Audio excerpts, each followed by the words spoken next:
Raise your hand if you got my email like back in November or so about the YouTube video and stuff. Anybody? A bunch of yous. Okay. Concerning the textbook. It's good. Okay, here's our outline for the day. A daily quotation, Dr. Martin Luther King Jr. This is Physics 2053, Section 2, Physics 1. I'm Dr. Brickner. There's my name at the top. We'll just do some introductions here. That's a German last name, so if you feel like you're going to mispronounce it or misspell it, you can just replace it with Dr. B. That's perfectly fine with me. Okay, so I'm the lecturer for this section. My research areas are astrophysics, basically. So black holes, the Big Bang Theory, the early universe, as we call it. And also, more recently, some research on the theory of information. Come on down, find a seat. Find a seat. Don't sit in the aisle. Find a seat. Yep. Just make yourself at home, except not in the aisle.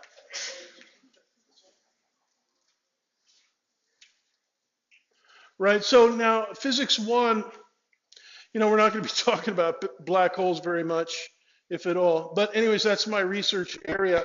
I last taught this course summer A of 2015. 6 weeks for a 15-week course.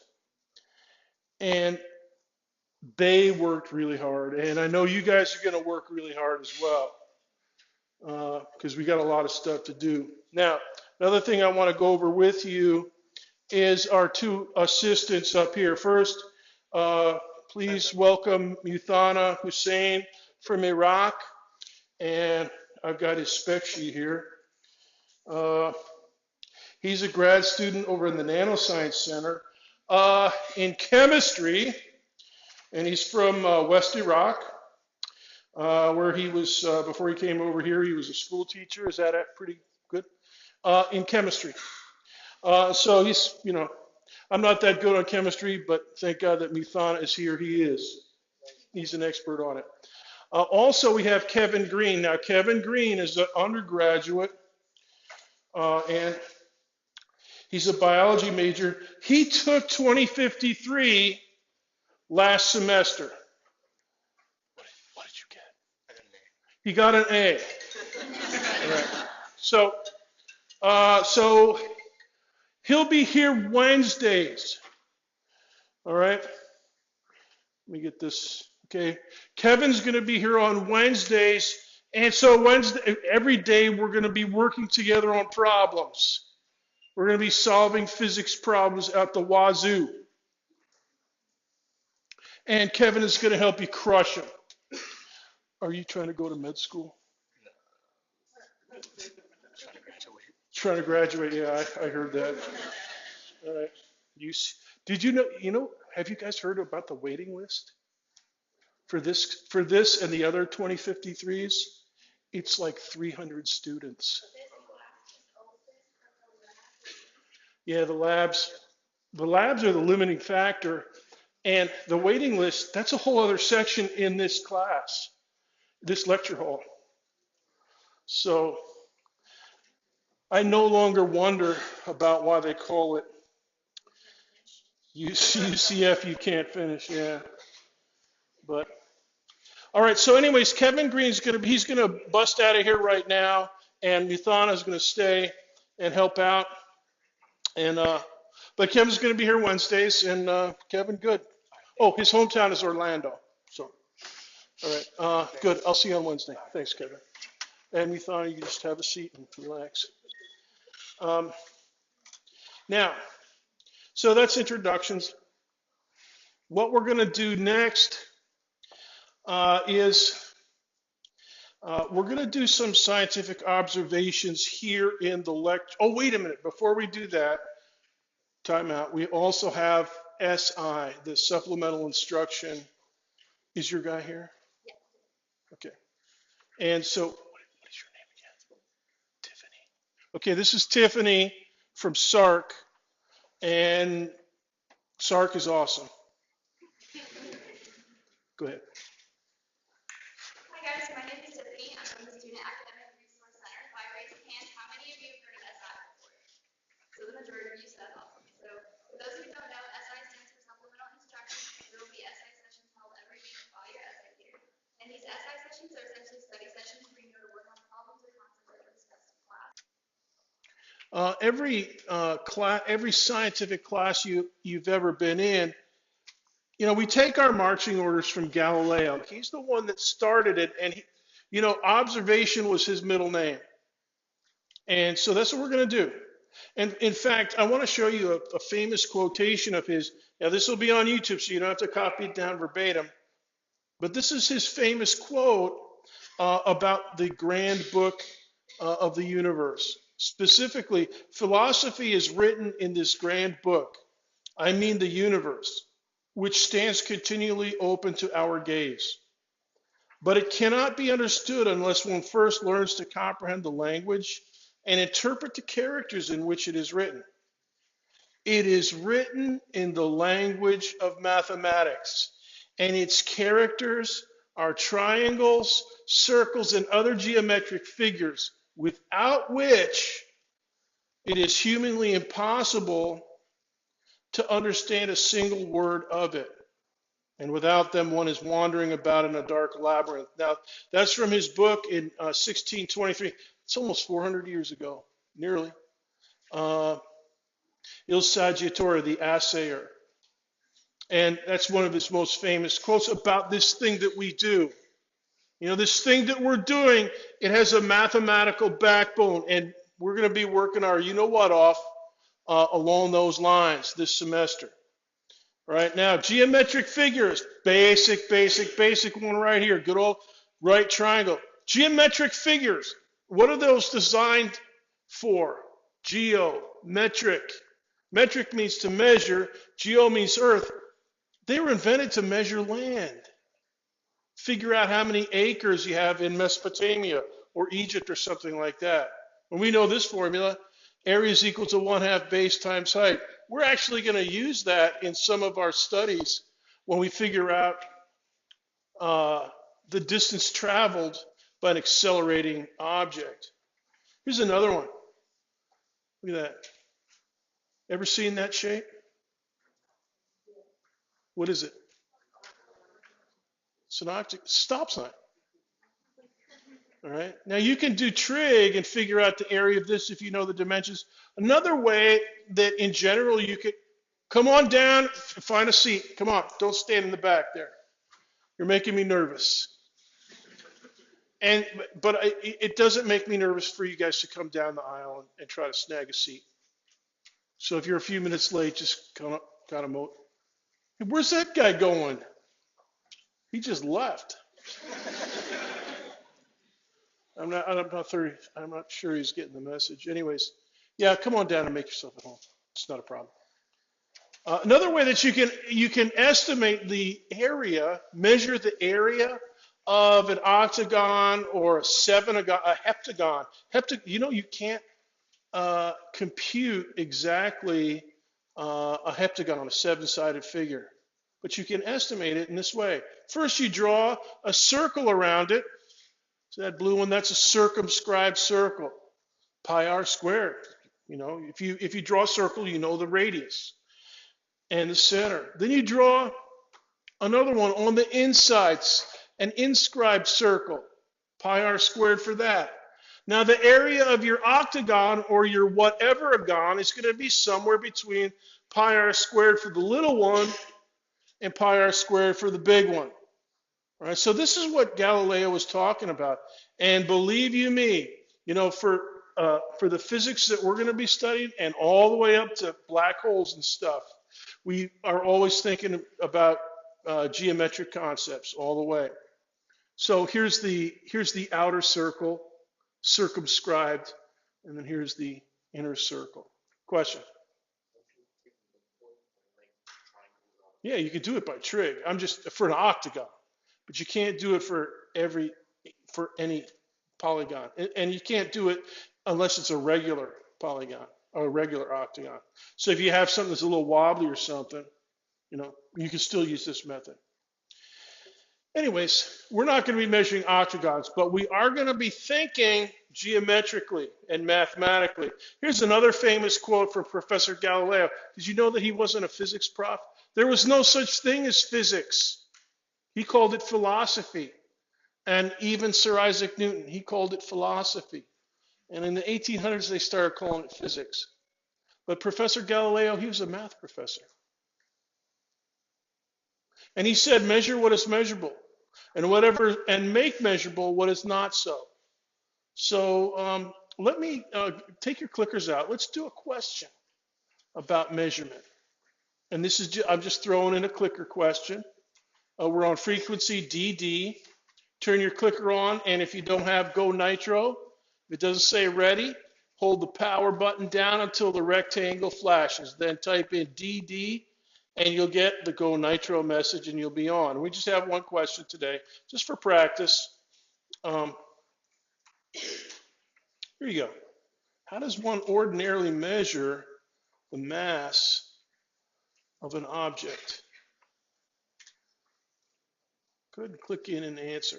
And you know what? I'm on the frequency myself, so I'm going to click in and answer on this because I know the correct answer. All right, 15 seconds to vote. That's good. 40 people have clickers. Get your eye clickers. We'll be using them most days. Not a huge amount of questions. 10, 9, 8, 7, 6, 5, 4, 3, 2, 1, 0. All right, let me stop the question. Yeah, you guys are geniuses. Balancing the sketch. Although option A is actually a way that we can measure the mass of a black hole, not with a hammer per se, but if we hit a black hole with a shock wave that goes bang, a shock wave from a supernova, the black hole will ring, and we can measure that ringing, and in that we can deduce the mass of the black hole. So I put that in there just because it's kind of a cool physics feature. All right, now I want to also emphasize with you that you want to register your iClicker in web courses. Now, I understand some of the other classes, the instructors tell you to go to iClicker.com. No, not for this class. You can do it for the other class, no problema. But for this class, you must go to iClicker, you must go to web courses. All right, now here's our home page, and the home page will activate at 4:20 p.m. this afternoon, so you'll be able to go in there, and you'll see it looks like this, and then up here in the upper left is a little navigation panel and the iClicker link, and just click on that. All right, and that takes you to this page, and this is the page where you register. Now, don't do this in Safari. Apparently Safari, at least last semester, Safari was kind of shaky, but Google Chrome and Firefox, and you know what? I think phones are good though. iOS phones. And if you have to, Internet Explorer, like on the library computers and stuff. But anyway, so what you do is you type in your clickers. That's this little number on the back of the clicker. And then you type in your email and use your Knight's email. And what this will do is it creates a roster embedded in web courses that connects your NID to your iClicker number. Everybody that clicked today, there's 40 of you, 41 I think it was. I have 41 clicks, but I don't know who the heck you are until you register. And then I'll synchronize the roster, and it'll say, yeah, such and such an NID, such and such a name, last name, first name, and then it'll connect to your iClicker ID. So it works really good, but it doesn't work through iClicker.com, only through web courses. Now, if you do it through iClicker.com for your chemistry class or something, that's fine. It doesn't conflict. But for this big of a roster, this is the only way we could do it. All right, now let's do some observations together. I need 2 students from the audience for, no, not just any students. Thank you for offering. 2 students who have skateboards today. Does anybody, raise your hand if you have a skateboard. Okay, you in the back and you here in the middle, come on down. Go up through the rail and come back around.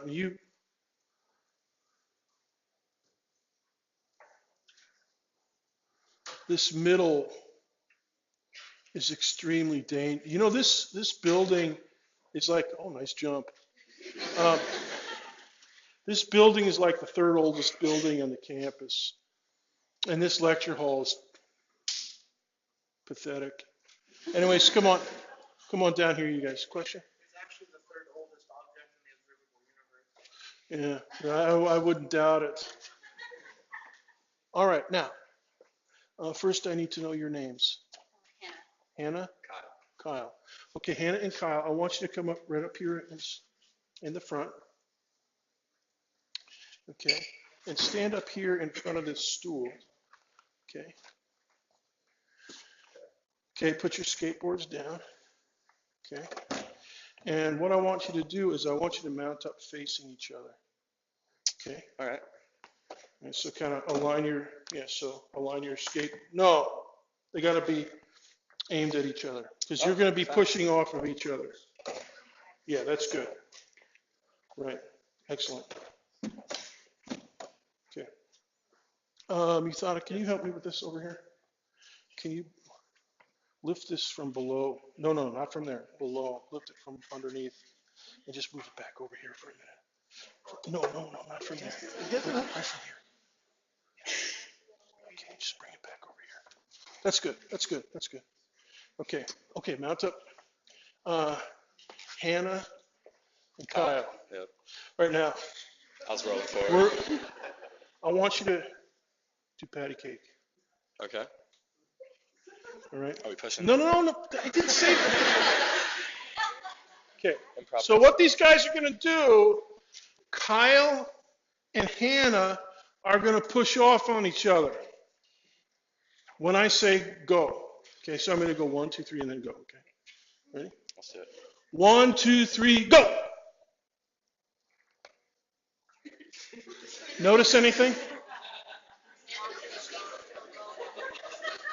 What do you know? I'm going the other way now. See you later, Hannah. Is that what you noticed? Yeah, she's really blazing over there. Okay, let's switch directions. Let's see if let's see if that's downhill or something like that. All right, so you go over here. Hannah, you come over here. And let's do patty cake again.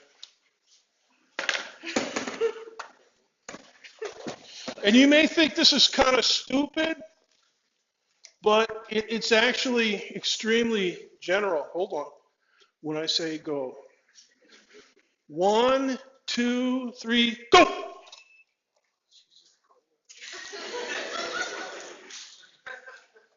See you next semester. So obviously Hannah's blazing out there. What has she got more of? Center of gravity, momentum. What has she got more of? Anything else? Inertia, velocity. Yeah, all right, so we're going to be studying this interaction.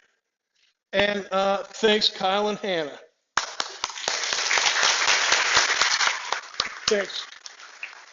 All right, now let's bring this back out. Now we need another 2 people. No, somebody without long hair. Okay, come on up. And I need one other person. Okay, come on up. Because with long hair, if your hair gets tangled in the bicycle wheel, you've been in my class before. Excellent. Okay. Now, first thing we're going to do is names. Cassandra. Cassandra and Martin. Okay, now Cassandra, I want you to sit on this stool. Okay. Okay, go ahead and put your feet up. Okay. Now, I'm going to get Cassandra moving. Okay, I'm going to put my hand on your shoulder here and get you rotating. And this is a special turntable, really good bearings. So she's just going to, dismiss class, she's still going to be spinning. All right, so put your feet down and stop. Okay, now here's what I want you to do, Cassandra. I want you to hold these. Can you hold this one too? Okay, right there. Now these are 5-pound weights. All right. I want you to hold them in right here, right in close. Okay, and I'm going to spin you up a little bit, and then I'm going to tell you now. And when I say now, no, out to the sides, right.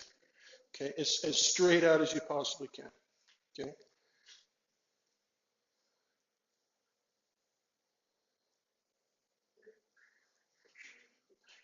Now,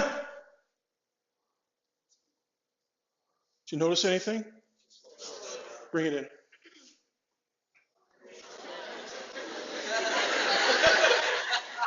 All right, let's try something else here.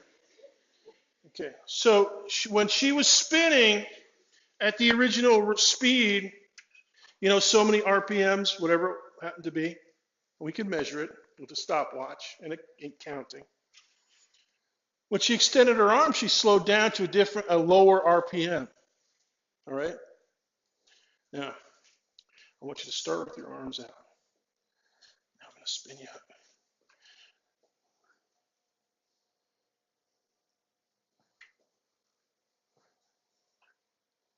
In.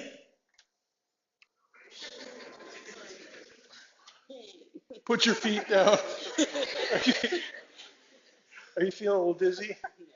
Okay, so a lot of times people get really dizzy on that one.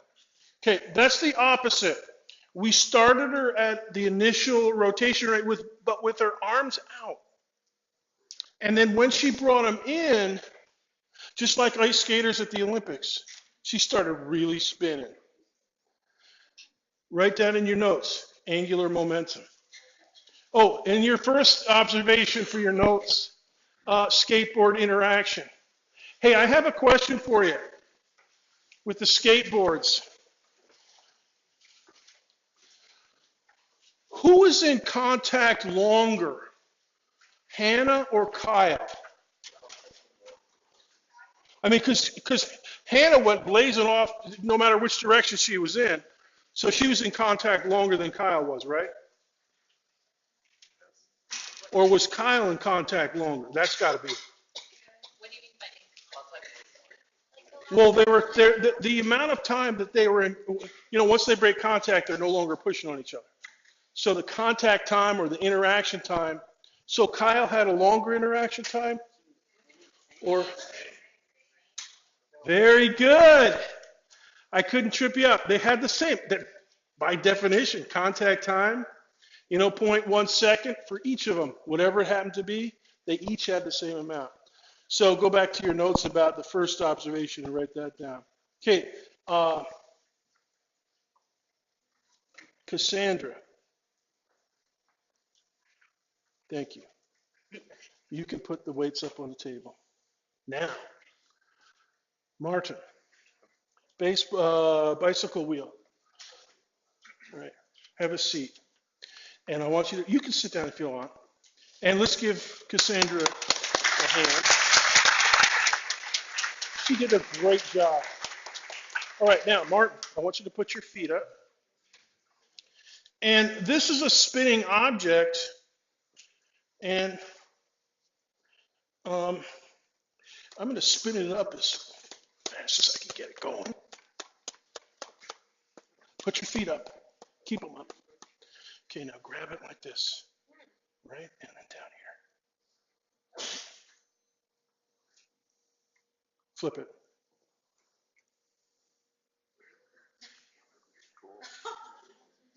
flip it. Stopped. All right. This is the one where you don't want to have long hair and get tangled up. All right, now Martin, I'm going to do it again. All right, you're going to hold it, and then I'm going to spin you. And then I'm going to have you flip it. Okay? So here we go. Okay, grab it up there, down below here. Or just grab it.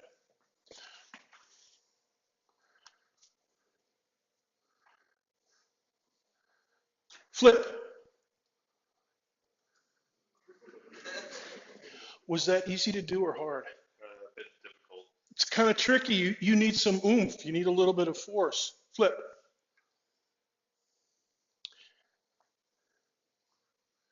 Angular momentum. That's exchange of angular momentum.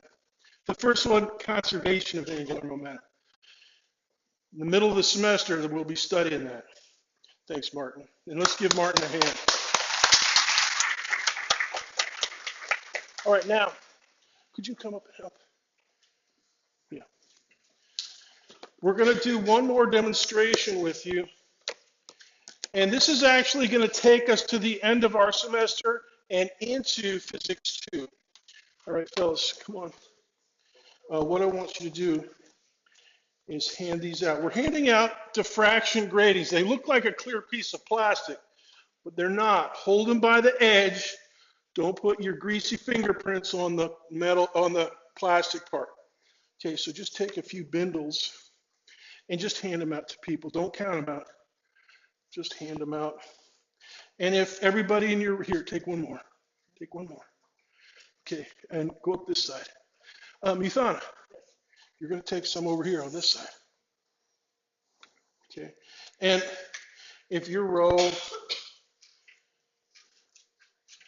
has got, if everybody has it, so just hand them out. Don't count them out. Just hand out bunches.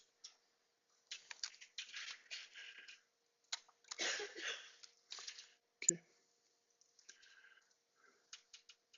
All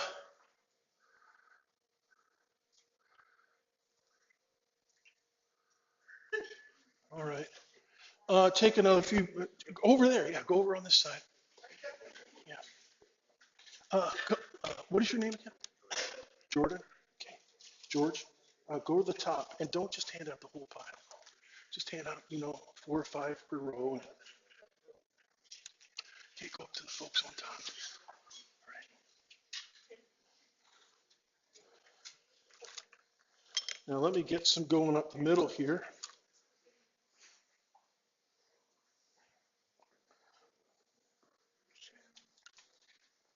And while you're waiting, okay, take one and pass it back.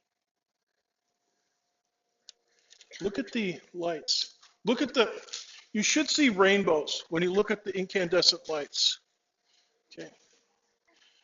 All right. Pass this all the way back. You've already got yours, so pass this back. Pass this back. Pass it back. Pass it back. Pass it back.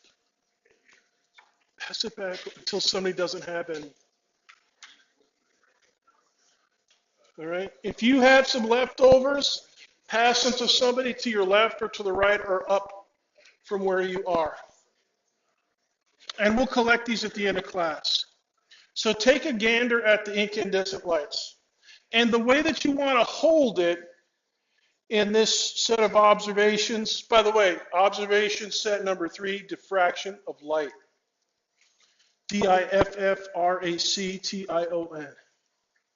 The way that you want to do this is you want to hold it so the rainbows are going left and right instead of up and down. Okay.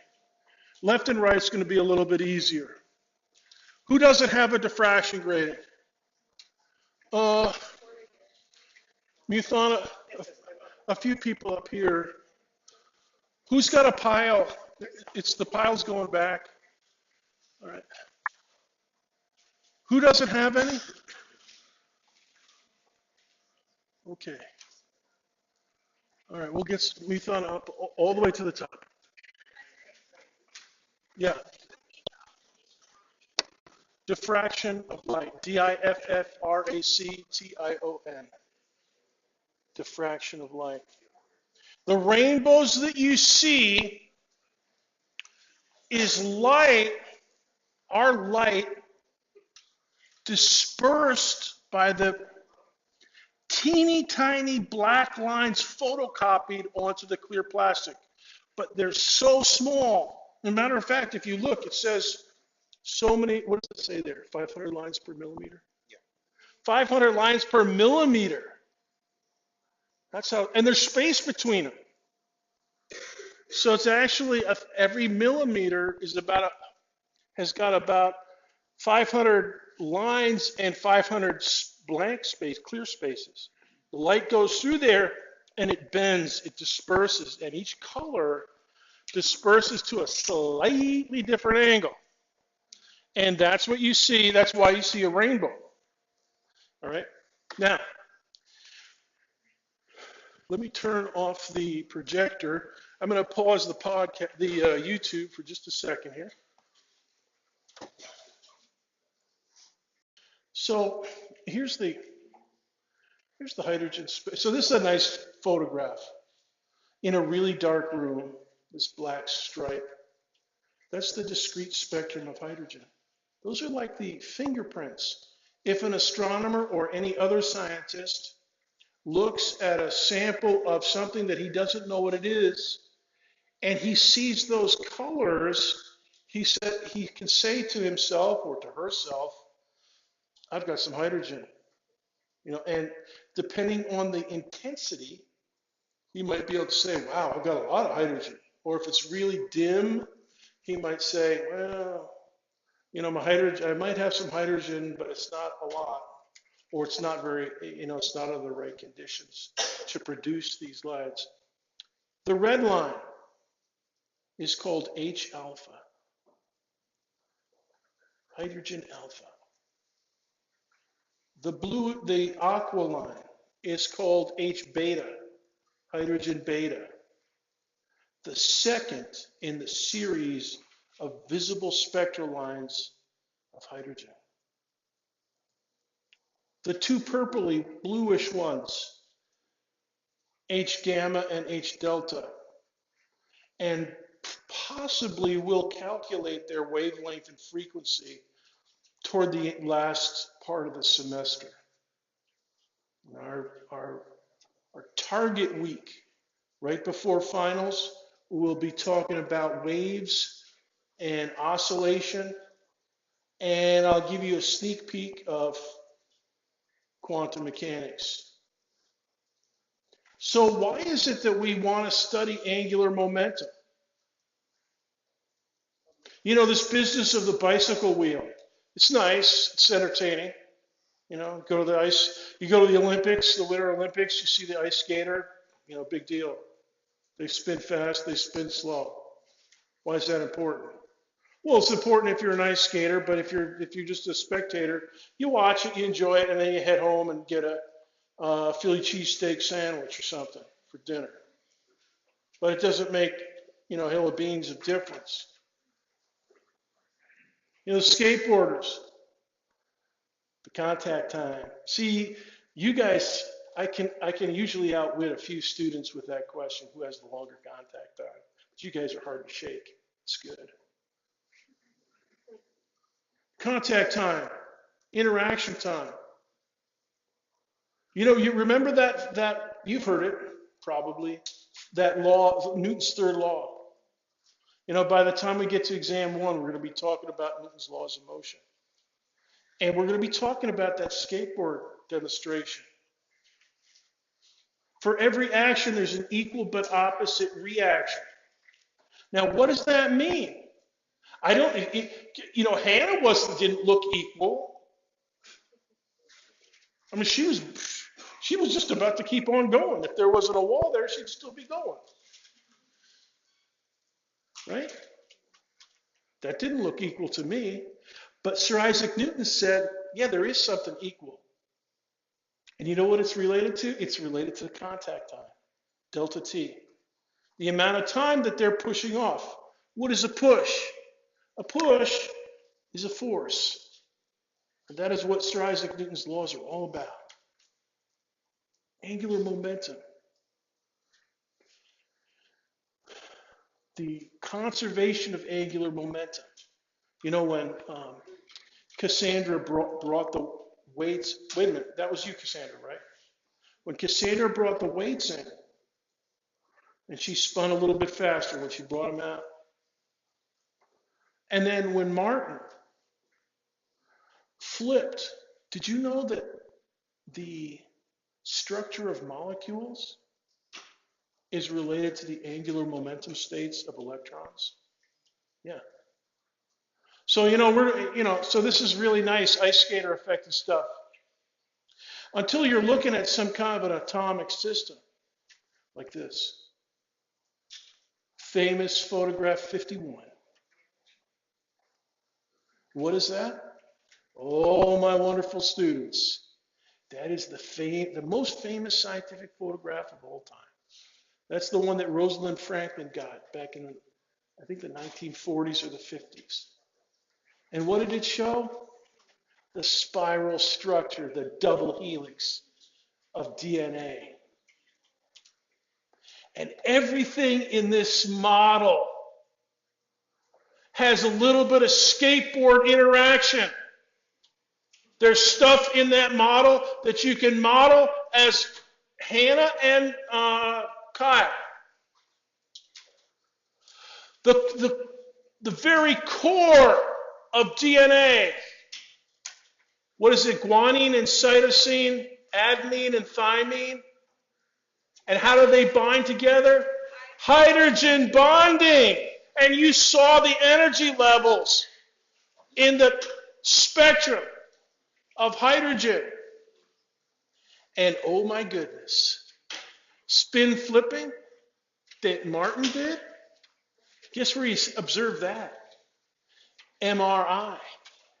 When you do a magnetic resonance imaging, and some of you guys are fixing to become doctors at some point, magnetic resonance imaging, you think about Martin. Now, I'm going to dismiss you in a minute, but we have a couple things to do. This pile of send your diffraction gratings to the aisle. And you guys at the aisle, when you get them, send them down to the front.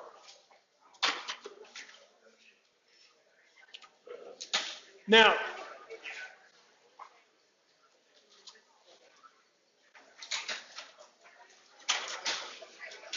okay, can you help me? You're pressed into service. Don't leave yet. Don't leave yet. We got a little bit to talk about. Just hand them out in gobs. Jordan, can you help with this? You're the one that caught my eye over there, so you're getting recruited. Just hand them out in gobs. We're handing out syllabuses, and take one for yourself and then head it toward the center and uphill. Just hand out a gob.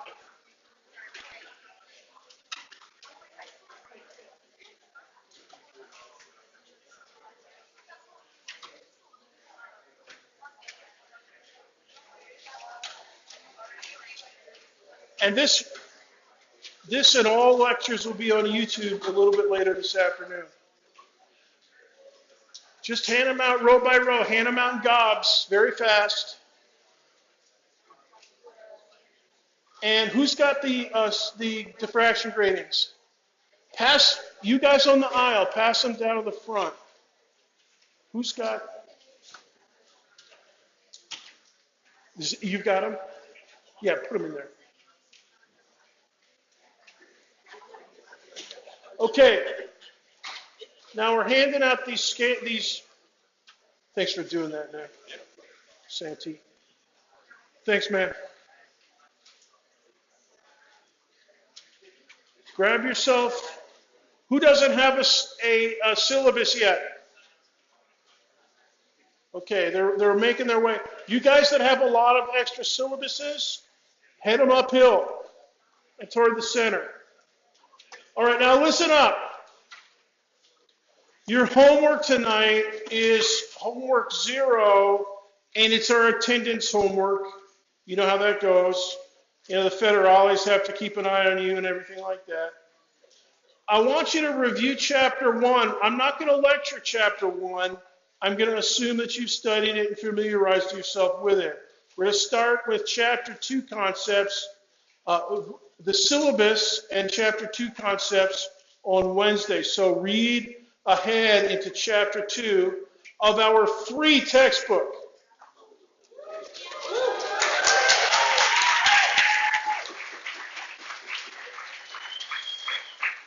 I have never had that much cheering in a class before, except for when I cancel an exam. But so grab your syllabus, and then you can be dismissed. And I'll see you on Wednesday. Do you need to get into a lab? I don't know what to tell you. It's just. They told me to talk to you because I'm number 16 on your Tuesday at 10:30. They told me to show up and ask the professor if I can stay. You can stay and lecture, no problem. Yeah, that's fine. Yeah, and while you wait for the lab to open up. Yeah, there's no, let me turn this off. You're going on the YouTube. Can you put this in the